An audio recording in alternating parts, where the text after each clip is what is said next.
इसी से मिलती जुलती प्रॉब्लम आपकी 2013 में पूछी गई थी, बहुत से बच्चे छोड़ के आए थे। Is less than equal to c कर देंगे, सी आपकी लाइट की स्पीड है। नीट कोई हलवा नहीं है। जी हाँ स्टूडेंट, विदाउट फिजिक्स आप लोग नीट कभी क्लियर नहीं कर सकते हैं।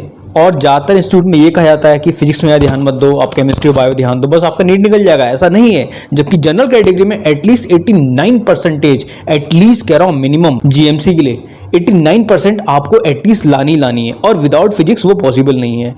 अब फिजिक्स कैसे स्ट्रॉन्ग करनी है, आप लोग की ट्रिक्स एज वेल एज फंडे दोनों स्ट्रॉन्ग होते हैं, तभी आपकी नीट की फिजिक्स हो पाती है। वरना स्टूडेंट्स के साल दर साल निकलते जाते हैं।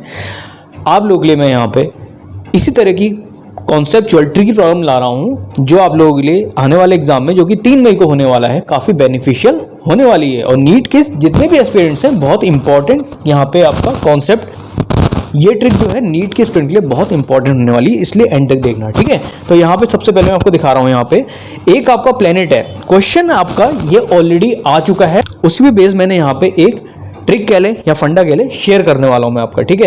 एक प्लेनेट है, आपसे बोला जाएगा कि एक प्लेनेट है, वो किस हद तक आपका कंप्रेस किया जाए कि वहां से लाइट एस्केप ना कर पाए। जी हाँ, तो उसका रेडियस बताना है, ठीक है। यानी कि वो प्लेनेट जो है अपने आप में किस में कन्वर्ट हो जा रहा है, ब्लैक होल में कन्वर्ट हो जा रहा है, ठीक है। तो यहाँ पे एक सपोज ये प्लेनेट है, जिसका मैंने सपोज अर्थ ले ली।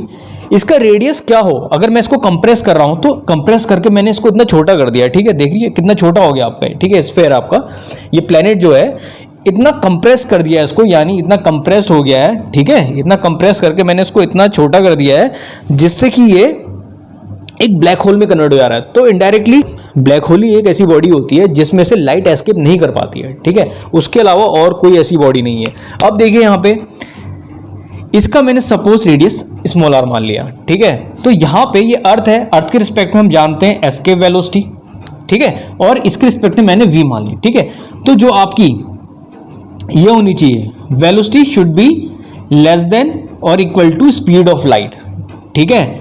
अब देखिए ये v कहाँ पे है, इस वाले प्लेनेट में, ठीक है। c है लाइट की स्पीड, तो यहाँ पे मैं कह सकता हूँ √2gr is less than equal to light की स्पीड। समझा की बात। तो लाइट की स्पीड हम जानते हैं यहाँ पे कितनी होती है, 3 × 10⁸ मीटर पर सेकेंड होती है, ठीक है। तो यहां से हम स्मॉल आर की वैल्यू निकाल लेंगे। जी होती है acceleration due to gravity on earth, उसकी वैल्यू ऑफ 9.816 जो भी है वो रख देंगे।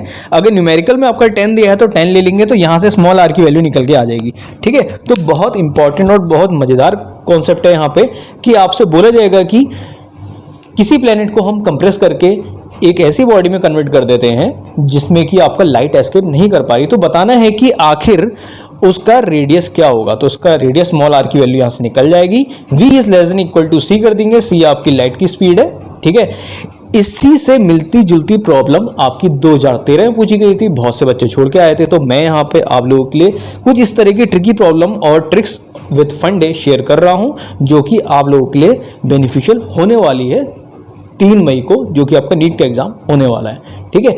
अगर आप मेरे से live personal mentorship zoom session लेना चाहते हैं तो उसका लिंक नीचे दिया गया है। आप लोग कोई भी डाउट, कोई भी टॉपिक्स मेरे से वहाँ पे पूछ सकते हैं, ठीक है। बेस्ट से बेस्ट कॉन्सेप्ट आपको यहाँ पे स्ट्रॉन्ग कराए जाएंगे। अगर आप लोगों का कॉन्फिडेंस नहीं बन रहा है, नीट में फिजिक्स सॉल्व नहीं हो रही है, तो डेफिनेटली आप मेरे से पर्सनल मेंटरशिप भी ले सकते हैं। फिलहाल मैं यहाँ पे आप लोगों के लिए ट्रिक्स की जो है, आपका जो ट्रिक्स है उसकी एक प्लेलिस्ट अलग से तैयार कर रहा हूं, जो कि बहुत इंपॉर्टेंट होने वाली है, ठीक है। पर्सनल मेंटरशिप चाहिए तो उसका लिंक आपको नीचे मिल जाएगा, ठीक है। तो विदाउट फिजिक्स नीट आप नहीं निकाल सकते हैं। वो समय चला गया जब आप लोग सोचते थे, जब आप लोग को गाइडेंस दी जाती थी, वही भी दी जाती है, और वो गलत है कि केवल केमिस्ट्री बायो कर लें और आपका नीट निकल जाएगा। ऐसा नहीं है, विदाउट फिजिक्स नीट नहीं हो सकता है, ठीक है। तो नीचे कमेंट करना ना भूले। जिसको फिजिक्स से डर लगता है वो भी नीचे कमेंट करें। और अगर आप लोगों ने इंटर के साथ नीट का एग्जाम दिया है तब भी आप नीचे बताएं कि हम लोग 12th अपेयरिंग हैं।